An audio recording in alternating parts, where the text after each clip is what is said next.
नमस्कार दोस्तों, एक बार फिर इस वीडियो के थ्रू आपसे मुलाकात करने आपके पास एक परमेश्वर के परमात्मा के मैसेज को लेकर आया हूं। आप देखिए इस दुनिया में किस प्रकार से कैसी महामारी मची है, कैसे लोगों में हाहाकार मचा है। और हम इस हाहाकार के चलते सिर्फ एक चीज़ को देख सकते हैं कि ये मौका है कि हम खुदा को, परमात्मा को, ईश्वर को याद करें।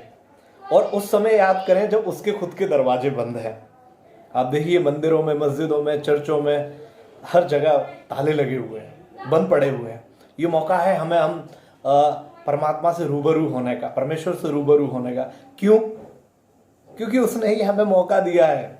उसने हमें हॉस्पिटल में नहीं, उसने हमें घर में रखा है। लोग देखिए जलेबी कचौड़ी सेक रहे हैं, ये उसने इसलिए नहीं दिया। ये महामारी किस लिए फैली है? वो चाहे इस दुनिया को नाश करना, वो नाश करना नहीं चाहता। वो चाहता है कि लोग उसकी इबादत करें, लोग उसे जाने। और देखिए कोरोना वायरस के बारे में यदि मैं बात करूं तो कोरोना वायरस जिसने पूरी दुनिया को हिला रखा है, उसका साइज कितना है? क्या हम देख सकते हैं उसे अपनी आंखों से? नहीं। अगर हम उसे देखना भी चाहें तो इलेक्ट्रॉन माइक्रोस्कोप से यदि हम देखेंगे तो उसे देखने के लिए 1,00,000 टाइम मैग्नीफाई करना पड़ेगा, तब हम उसे कोरोना को देख सकते हैं कि वो इतना छोटा और इतना बारीक है। और उसने कहां हंगामा मचा के रखा है? पूरी दुनिया में। आप देखिए ये ईश्वर जो ऑलमाइटी गॉड है, वो जो इस पूरी सृष्टि का बनाने वाला ईश्वर है, इतनी छोटी चीज से पूरी दुनिया को हिला सकता है। अगर हम देखेंगे अर्थक्वेक आता है, अगर हम देखेंगे भूकंप अगर आया है, आंधी तूफान अगर कहीं चले, तो वो एक पर्टिकुलर सिर्फ एक स्टेट में चले। पूरी दुनिया में उसने दवाई नहीं मचाई। लेकिन अगर परमात्मा तबाही मचाना चाहे तो एक छोटे वायरस से आपको और हमें हिला सकता है, हमें घर में बिठा सकता है। उसने ऐसा किया है। और उसने ऐसा क्यों किया है? क्योंकि जिन लोगों ने ईश्वर को ना मानकर उसके खिलाफ बगावत की, उसकी सृष्टि के खिलाफ बगावत की है। हम देख सकते हैं, ऐसा लिखा है बाइबल के अंदर, रोमियो की किताब में, कि मनुष्य ने अपने आप को बुद्धिमान जताकर वो मूर्ख बन गया और उसने अविनाशी परमेश्वर को बदल डाला। वो उसे नहीं मानता है। आज देखिए चाइना को, वो एक कम्युनिस्ट कंट्री है।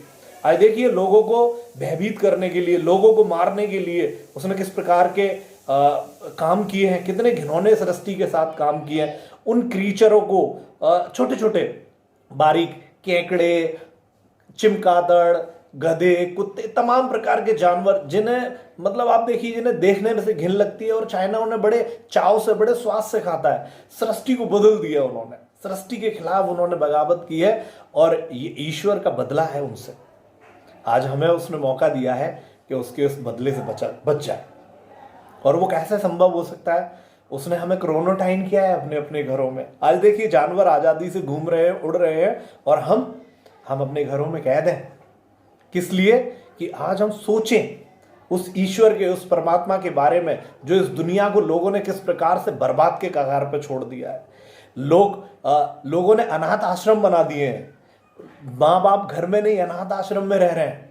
लोगों ने किस प्रकार से, देखो, छोटी बच्चियों के साथ कैसे बलात्कार और रेप और बुरे दुष्कर्म किए हैं। कैसे लोग चोरी और चक्के और बुरी तरह से घर घर में, परिवार परिवार में, देश में, राज्य में, हर जगह हर कोई एक दूसरे को मारने के ऊपर तुला हुआ है। उसे नाश करना चाहता है, खत्म करना चाहता है, अपना वर्चस्व लहराना चाहता है।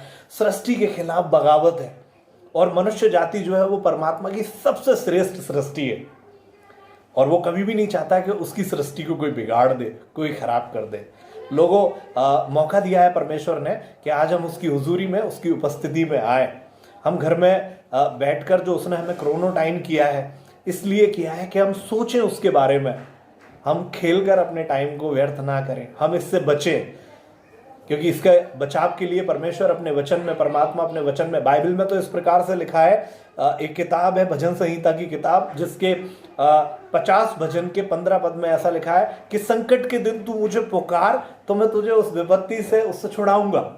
वो आपको और हमें छुड़ाना चाहता है इस विपत्ति के समय में। तो ईश्वर से मैं ऐसी दुआ और मनोकामना करूंगा, और आप लोगों से भी ये रिक्वेस्ट करूंगा कि ईश्वर की संगति में आए और उसे जाने। और वो जो लोग अपने घरों से, परिवारों से, जो प्रवासी लोगों को हमने देखा कैसे अपने घरों से दूर रह रहे थे, परमेश्वर ने एक चुटकी में, एक झटके में सारे लोगों को अपने गांव पहुंचा दिया। हम लोग जो अपने घर वालों से दूर रहना पसंद कर रहे थे, आज देखिए उन्हीं घरों पर लोग वापस लौटे हैं। हम अपने घर में अपने भाई को मदद नहीं करते, लेकिन आज हमारे भारतवासियों ने मदद की है प्रवासियों की, जिन्हें वो जानते नहीं है। किसी ने पैसे दिए, किसी ने खाना दिया, किसी ने चप्पल दी, किसी ने हर तक जो जिस व्यक्ति के माध्यम से हो सकता था उन लोगों की मदद कर रहे हैं। वो क्यों क्यों उसने ऐसी परेशानी, ऐसी महामारी भेजी? क्योंकि हम सोचे, हम अपने घरों में, परिवार में अपने भाइयों को, बहनों को, रिश्तेदारों को हम नहीं सोचते। हम उनके खिलाफ रहते हैं, हम उनसे किसी न किसी बात पे लड़ते झगड़ते रहते हैं। लेकिन परमात्मा ने एक और बार मौका दिया है कि हम सब एक हों, हम सब लोग मिलकर रहें, एक दूसरे में भाईचारे की भावना रखें। चाहे किसी भी जाति या किसी भी धर्म के हों, सब लोगों का अपना एक मानना है, ईश्वर को मानने का एक अपना तरीका है। लेकिन वो ईश्वर ये चाहता है कि हम सब लोग आपस में मिल के रहें, प्यार से रहें, प्रेम से रहें और ईश्वर की इबादत करें, बुराई से दूर रहें, सत्य को जाने। सत्य हमें स्वतंत्र करेगा, वो हमें परमात्मा के पास लेकर आएगा और वो हमें इस महामारी, इस बुराई से बचाएगा, छुड़ाएगा। धन्यवाद दोस्तों, you guys are amazing guys. आपने मेरे इस वचन को, इस वीडियो को देखा, शेयर करोगे, किया है, बहुत बहुत धन्यवाद। लाइक किया है, धन्यवाद प्यारे दोस्तों। आप सबको नमस्कार, जय हिंद, जय Bharat, thank you very much.